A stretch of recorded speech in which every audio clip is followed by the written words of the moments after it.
Hello students, welcome to GR maths academy. एक बार फिर आप लोगों के अपने चैनल जीआर मैथ्स एकेडमी पे आप लोगों का स्वागत करता हूं।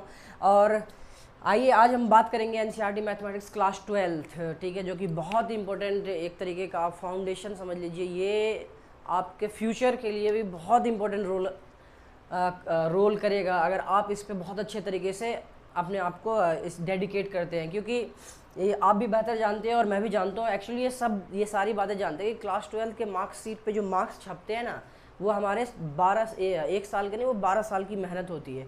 तो आप लोग इस बात को अच्छे से समझिए और जितनी जल्दी समझ जाइएगा उतना बेहतर है आपके लिए। अदरवाइज़ आप ये भी जानते हैं, अगर आप नहीं समझिएगा तो आपके लिए फिर आगे कहीं ना कहीं बहुत बड़ा गड्ढा है, ठीक है। उसे भरने के लिए आपको क्या क्या करना पड़ेगा वो आप ही जानते हैं। और तो आइए हम थोड़ी सी बात कर लेते हैं इस क्वेश्चन पे, ठीक है। तो एक्सरसाइज 2.1 का चैप्टर 2 का इंट्रोडक्शन पार्ट आपको मिल जाएगा प्लेलिस्ट में। आप बेहतर वहाँ पे देखिए जाके। अगर आपको फिर भी वहाँ पे कोई प्रॉब्लम होता है सर्चिंग में या नहीं मिलता तो आप तुरंत कमेंट कीजिए मुझे या मैसेज कीजिए मुझे, मैं आपको अवेलेबल कराऊंगा उसका इंट्रोडक्शन बहुत बेहतर तरीके से, ठीक है। तो आइए हम इसे देखते हैं इस क्वेश्चन को सॉल्व करने के लिए। तो इसमें कहा है, क्वेश्चन में बुक आपके पास होंगे, बुक में कहा गया कि प्रिंसिपल वैल्यू इसकी बतानी है हमें, ठीक है। इसकी प्रिंसिपल वैल्यू बतानी है साइन इनवर्स -1/2 की। देखिए करने के दो तरीके हैं, ठीक है। या तो आप स्टेटमेंट के थ्रू आप ऐसा कि आप कुछ चीज़ों को याद रखिए और कैसे वो आया है वो मैटर नहीं करता, लेकिन इसको यूज़ करना है हमें, ठीक है। ये मैंने लिख दिया साइड में, इनको यूज़ करके हम इसको बहुत आसानी से निकाल सकते हैं। आपको बस थोड़ी सी बातें ध्यान रखनी है। तो देखिए इसको यूज़ कैसे करते हैं ये आपको सीखना है। तो यहाँ पे लिखा हुआ साइन इनवर्स 1/2। तो अगर मैं इसे ऐसे लिख दूँ, इस साइन इनवर्स, बहुत ध्यान से देखिए, साइन इनवर्स, ठीक है, माइनस को अपनी जगह मैंने स्टे किया है, ठीक है। 1/2 हमें ये देखना है कि साइन इनवर्स को कैंसिल कर कौन सकता है। साइन इनवर्स को कैंसिल सिर्फ साइन से हो सकता है, बट विद इन डोमेन, उसके डोमेन के अंदर जो भी एंगल होगा वो उसके डोमेन के प्रिंसिपल वैल्यू के अंदर होना चाहिए, ठीक है। तो साइन इनवर्स हमारे पास ये है। तो इसमें साइन को कन्वर्ट करने के लिए 1/2 साइन में किसकी वैल्यू होती है, साइन π/6, π/6 की वैल्यू होती है। साइन π/6 की वैल्यू होती है 1/2। ये आपको वैल्यू भी याद रखनी पड़ेगी, ठीक है। तो यहाँ से अगर हम बात करें कि साइन इनवर्स, अच्छा मैं अगर ये कहूँ कि माइनस साइन π/6 को मैं साइन -π/6 लिख सकता हूँ, कोई प्रॉब्लम नहीं। क्यों? क्योंकि हमने क्लास 10th में भी पढ़ा, 11th में भी पढ़ा कि साइन माइनस थीटा क्या होता है, माइनस साइन थीटा होता है, ठीक है। क्योंकि फोर्थ क्वाड्रेंट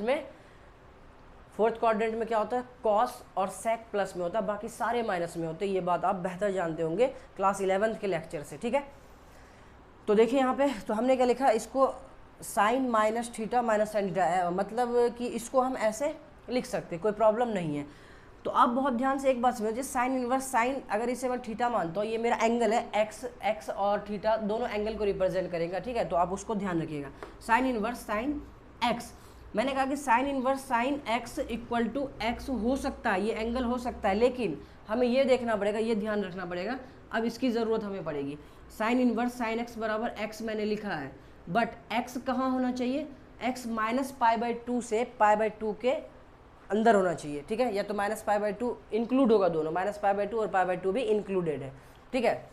तो -π/2 से π/2 के अंदर। तो देखते हैं कि ये π/6 ये कितना अच्छा है। एक्चुअली अगर मैं नंबर की बात करूँ तो पाई की वैल्यू तो 180 होती है ना, तो ये है कितना नंबर, हमें ये चेक कर लेना। देखो ऐसे करके आपको लगता है थोड़ा सा अगर परेशानी होगी तो आप ऐसे कर लो, आप ये 30 डिग्री है ना, माइनस का 30 डिग्री, और ये ओवरऑल क्या है कि -90 से 90, तो -90 से 90 के बीच में आता है क्या, -30, हाँ आता है बिल्कुल। तो इसका मतलब साइन इनवर्स साइन ये अपने डोमेन के अंदर है, ये अपने डोमेन के अंदर है। तो इसका मतलब इसे मैं लिख सकता हूँ डायरेक्ट π/6। तो प्रिंसिपल वैल्यू जो होगी, प्रिंसिपल वैल्यू जो इस क्वेश्चन का होगा वो क्या होगा, -π/6, ठीक है।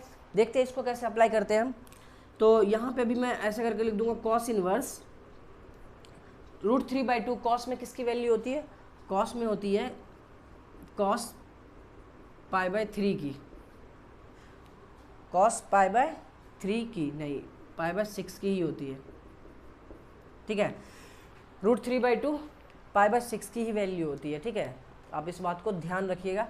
अच्छा तो यहाँ से अब मैं क्या कर सकता हूँ, तो देखिए कॉस इनवर्स कॉस एक्स, इसे थोड़ी देर के लिए आप क्या कर लो, अगर x कंसीडर करूँ तो मैं इसे x तो लिख दूँ, लेकिन हमें ये भी देखना पड़ेगा कि ये x, ये एंगल कहाँ होना चाहिए, 0 से पाई के बीच में, है ना, 0 से पाई के बीच में। तो 0 से पाई के बीच में अगर हम डालते हैं तो मुझे एक बात बताइए कि π/6 इनके बीच में है क्या, 0 से 180, है ना, ये कितना, ये तो 30 है, 30 है। बोला हाँ सर 0 से पाई के बीच में है, तो इसका मतलब मैं इसे π/6 लिख सकता हूँ अकॉर्डिंग टू दिस, इसके अकॉर्डिंग, ठीक है। तो यही हमारी क्या होगी, प्रिंसिपल वैल्यू होगी। इस बात को आप बहुत अच्छे से समझ पाए होंगे, और इसको आप थोड़ी देर के लिए अगर क्वेश्चन सॉल्व करने के वक्त अगर आप ध्यान रखते हो, या तो आप इंट्रोडक्शन वीडियो में या तो इंट्रोडक्टरी पार्ट पूरा क्लियर कर लो, तो आपको ये याद हो जाएगा ऑटोमेटिकली, कोई बड़ी चीज़ नहीं है, ठीक है।